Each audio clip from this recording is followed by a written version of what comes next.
बालरंगभूमी परिषद शाखा सांगलीच्या वतीने तब्बल 550 बाल कलाकार, सलग 12 तास, 48 लोककला आणि 75,000ची बक्षिसे असा अविस्मरणीय लोककला महोत्सव 22 सप्टेंबर रोजी सांगलीत भावे नाट्य मंदिरात होणार असल्याची माहिती संस्थेचे अध्यक्ष नितीन खाडीलकर, कार्यवाह धनंजय जोशी यांनी दिली आहे. बालरंगभूमी परिषदेच्या अध्यक्षा अभिनेत्री नीलम शिर्के या उपस्थित राहणार आहेत. बालरंगभूमी परिषदेच्या वतीने महाराष्ट्रातील 18 जिल्ह्यात हा लोककला महोत्सव होणार आहे.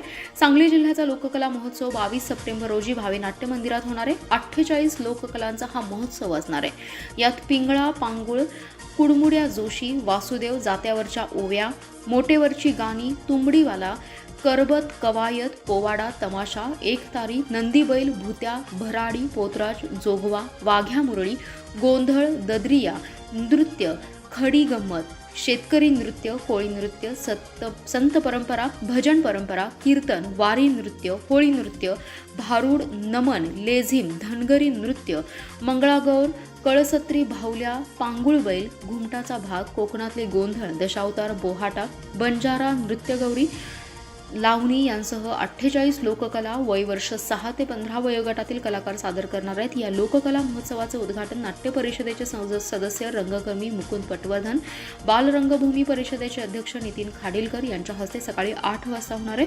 बक्षीस समारंभ ज्येष्ठ निवेदक विजय कडणे यांच्या उपस्थितीत होणार आहे.